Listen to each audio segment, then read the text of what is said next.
Day 8. I finally arrived at Eric's hospital room. I must say the look on his face was one of relief, as I'm sure the look on my face was one of relief. It was good to be there. He was glad that I was there.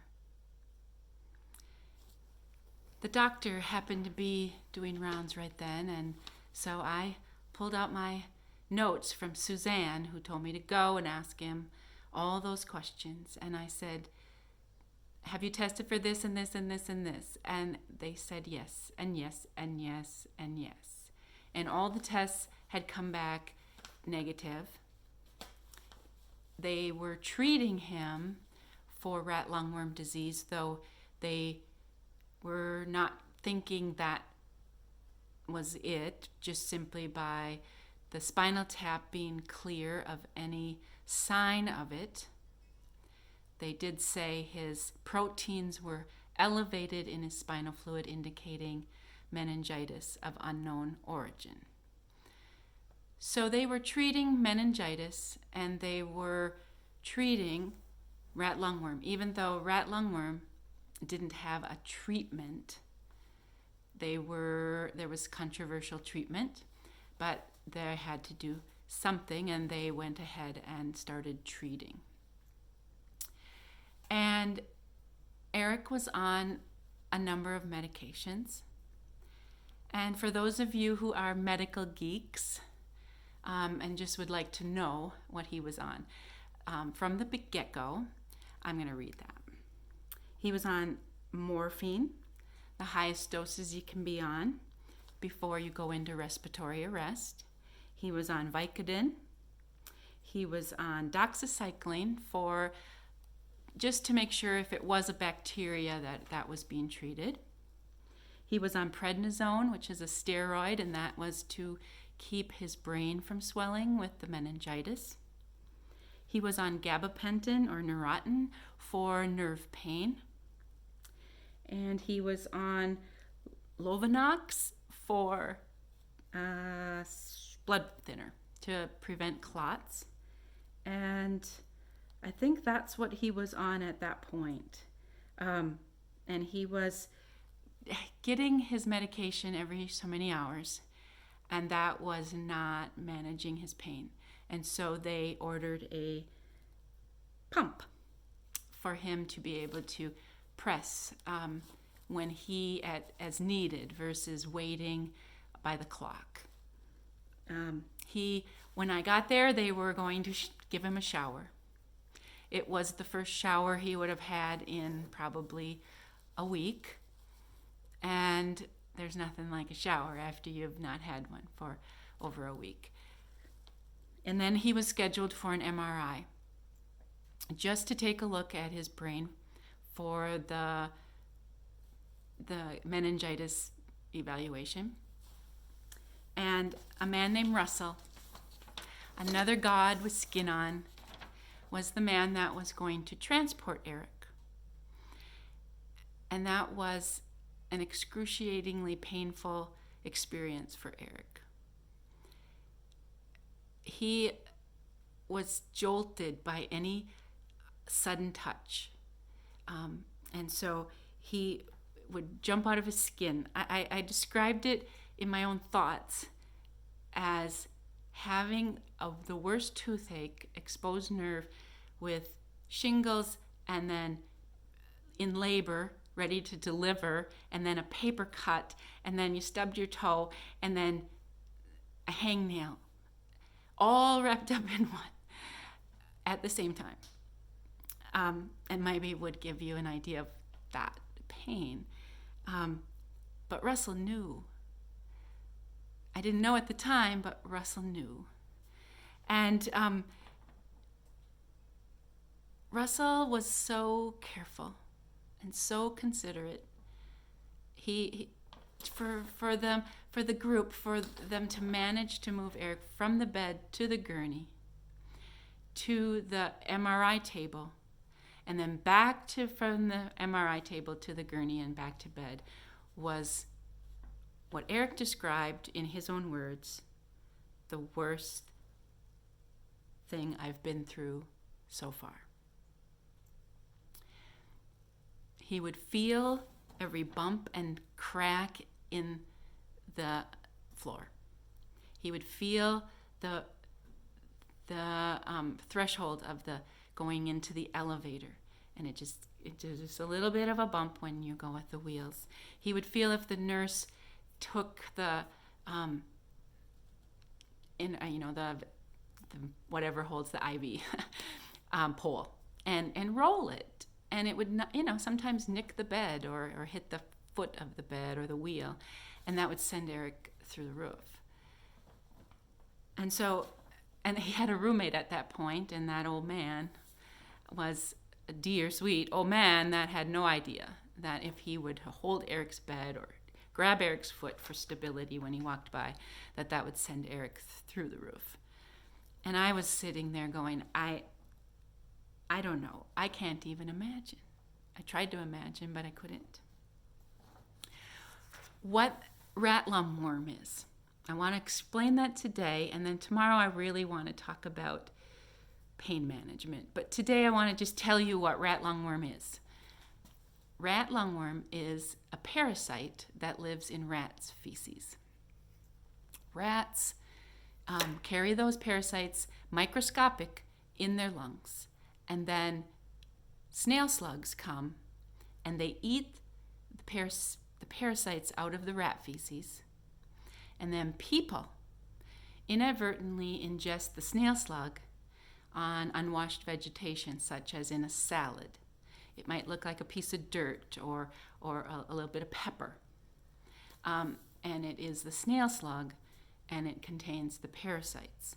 The parasites go from the stomach immediately to the bloodstream and then immediately to the spinal fluid, where the central nervous system, and they feast on the glucose in your spinal fluid. And they grow into adult larvae. And they can grow to 1/4 of an inch to 1.5 inches. And they feast on the sugar, and then they go for the myelin sheath of your nerves. And they can eat away at the myelin sheath. For those who suffer multiple sclerosis, MS, their myelin sheath is deteriorating, causing lots of those neurological symptoms and pain and flares. And for Eric, it was similar, only it wasn't that his myelin sheath was deteriorating over time. It was that there was an enemy in there going ahead and eating away at that. His pain, he would rate his pain 0 to 10. And even on the highest doses of morphine, and even with the other medications for pain, he was rated his pain between a 7 and an 8 usually, and sometimes greater. And it's hard for me to imagine that pain, but I saw it, I witnessed it, and I want to tell you about the specifics of the pain and the worst of it tomorrow. I really wanted you to know what rat lungworm was. You can also watch it on television. We were on television. We were on cable, the cable show Animal Planet's Monsters Inside Me. And we are on episode 1 of season 4. And there's usually three mini episodes within the hour, and I think we're the 3rd. And ours is labeled, our episode with the other people, labeled Flesh-Eating Monsters. And you can get a better idea of just the story in a 20-minute clip of Monsters Inside Me if you want to see Eric and I acting, and Joe's feet are in it, and the nurses, the graduating nurses from Crown College were in that little video. And That's a sweet side story that I'll tell you more about later.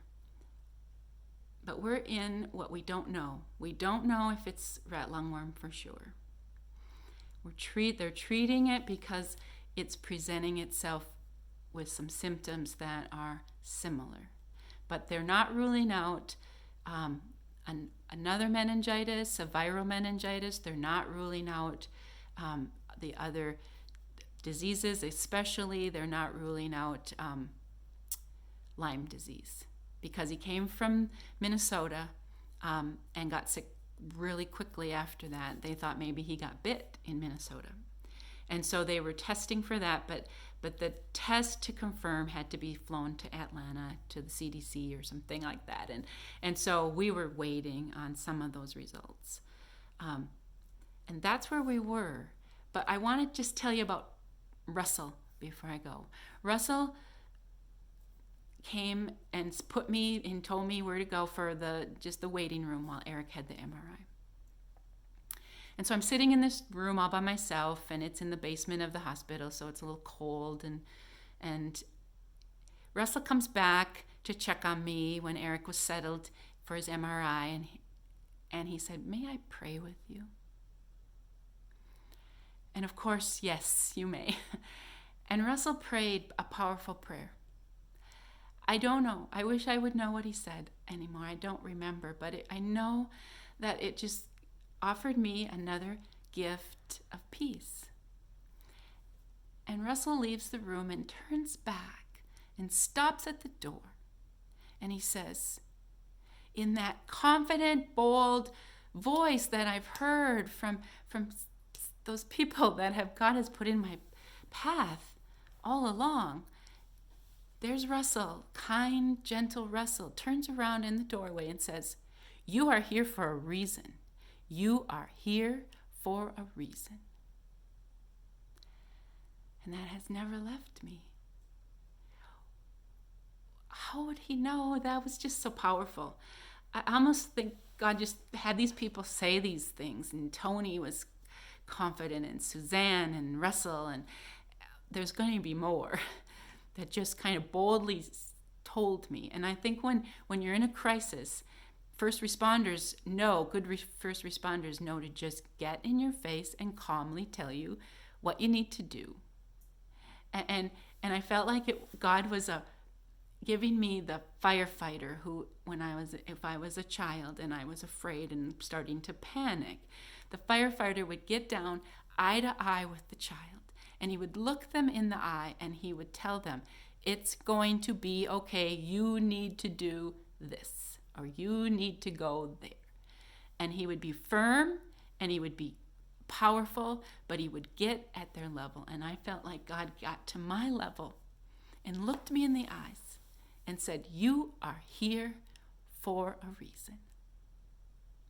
If you're going through pain, I'm going to talk about pain management. We need to have pain management. It's one thing to manage physical pain you can see.